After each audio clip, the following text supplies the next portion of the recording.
Hello, everyone, and welcome back for a new season of the Outdoor Adventure Series podcast, where we celebrate individuals and families, businesses, and organizations that seek out and promote the exploration, stewardship, conservation, access, and enjoyment of the outdoors. Today's episode is sponsored by our friends at Rock Creek Coffee Roasters, home of small batch, freshly roasted coffee. And who doesn't like freshly roasted coffee first thing in the morning when you're doing a podcast? I know I do. So our guest today is Erica Nelson. Now, Erica is a fellow member of the Outdoor Writers Association of America. I feel like we are, I don't know if it would, maybe like first cousins, second cousins, so to speak. And I'm very excited to have her join us here on the Outdoor Adventure Series. Now, Erica is a self-taught angler and fly fishing guide. She is passionate about sharing her learning journey. Erica, Happy New Year, and thank you for joining me at my first episode for 2023. Welcome.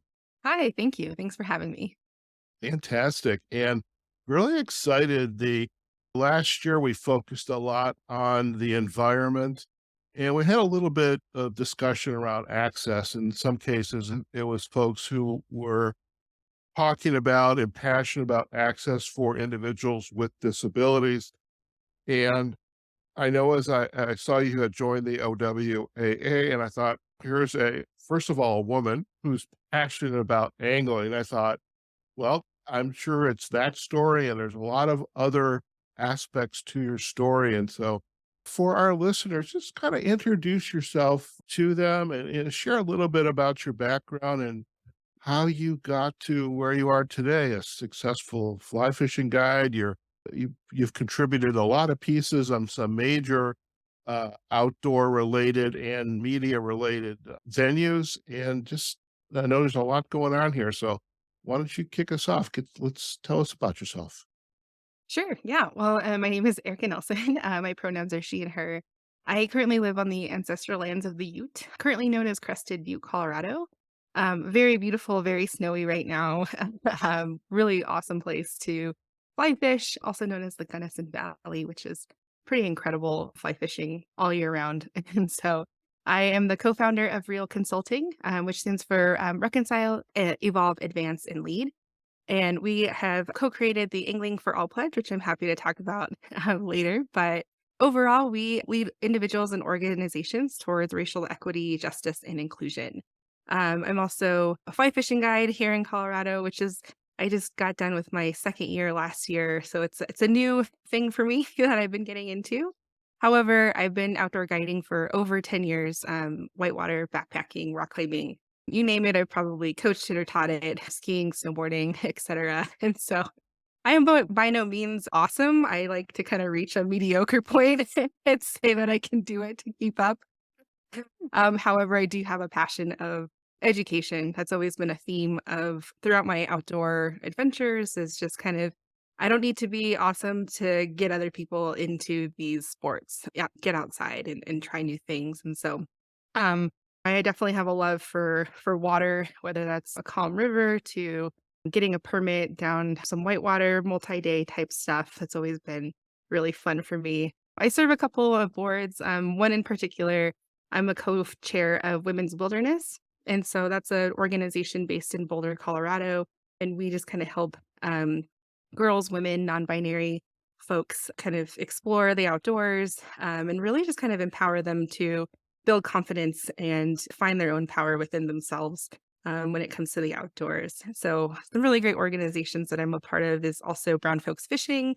And that is started out as a social media account of getting people of color kind of more represented that, hey, we do fish, whether it's fly fishing, tenkara, spear fishing, spin gear fishing, you name it.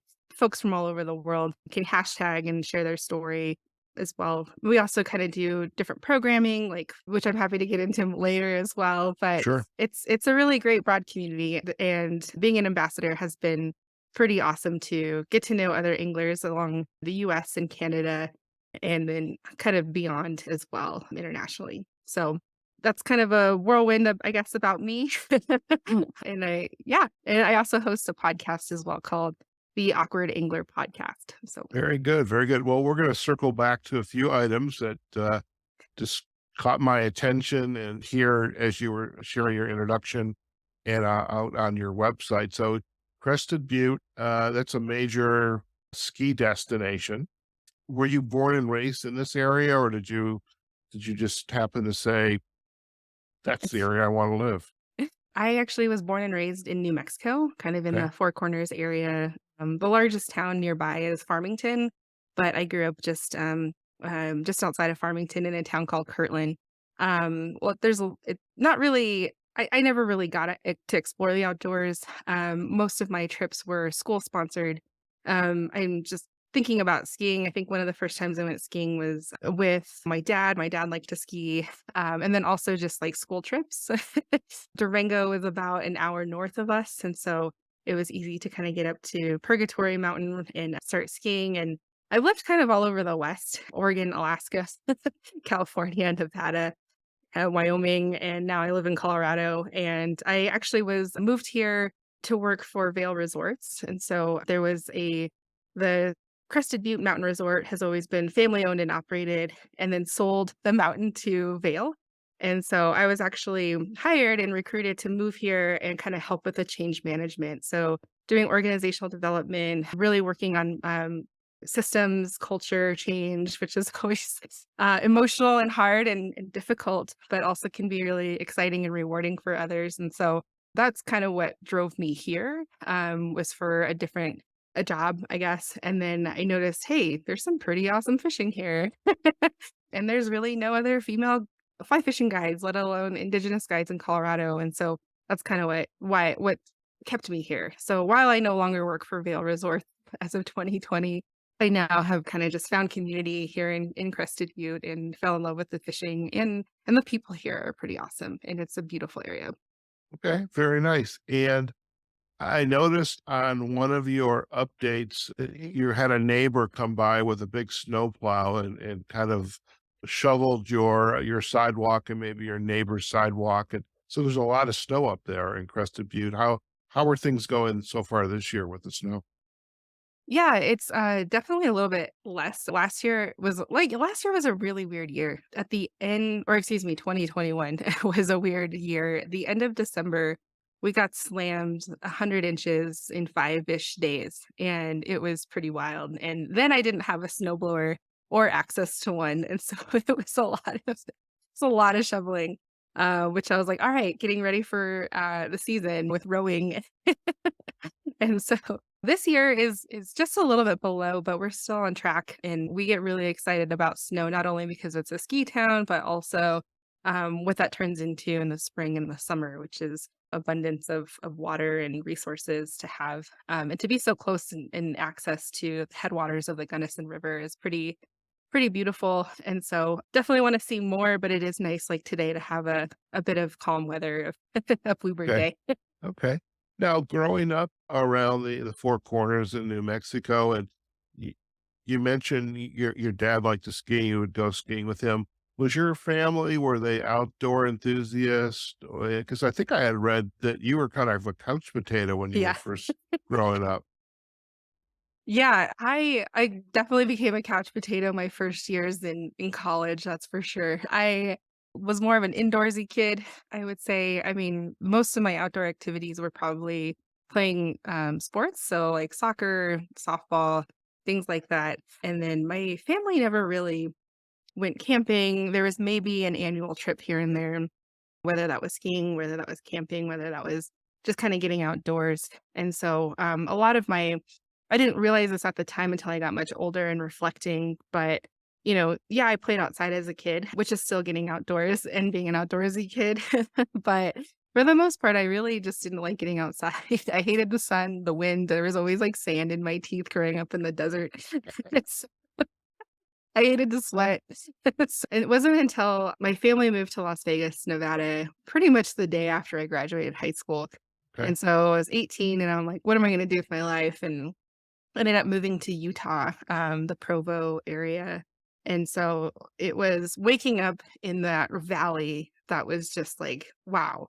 here I am, the mountains are just right there. There's a lake right there. I'm curious on what is between these two mountains. So I would start hiking up a canyon and I would kind of not push myself, but I ended up becoming curious of like, oh, I wonder what's around the next little bend. I wonder what's next. I wonder what's next. I wonder how far I could go. I wonder what the view looks like. And so it was just this curiosity that got to me. Eventually, I kind of got bit by this bug of Okay. this is pretty cool. Let's try backpack. Let's try staying the night and then try backpacking and see what this is like. And so it wasn't until I was like 18, 19 till I finally got my butt off the couch. Okay. I love the word curious as a professional development coach. So, I mean, podcasting, you get to be curious as well about your guests and you ask questions and learn more about them. But when you shared that, to me, that's a very important word Mhm. because if we're not curious, then one, we don't know about our surroundings. We don't know about our neighbor or what's going on in the community or out our back door. In your case, these valleys, this valley between the two mountains, and you all of a sudden learn something, and you also learn about yourself and what am I capable of. And Right. so I love that word curious. As you began to get more curious and you're starting to explore and perhaps it's out on the water, on the trail, the bike perhaps. What what were some of the activities that really drew you in like this is fun and I could see myself doing more and more? What were some of those activities as your curiosity continued to evolve? Yeah, I would say I was mostly predominantly curious by like backpacking. Like it was just the next range, the next range. Let's follow this canyon. And that curiosity kind of turned into this just this passion of like, hey, if I can do that, it also builds some confidence as well in my I would say the skills that I learned outdoors were transferable to a work environment. Mhm. So it was building more confidence of like, hey, I can actually sleep on this rock. I can actually make it to this ridge. And so things when I came back to the city or when I came back to work, little things where people got irritated at, whether there was no more ink in the printer, for example, that seemed very like minor in comparison to like, hey, I just put myself mentally and physically through this awesome thing.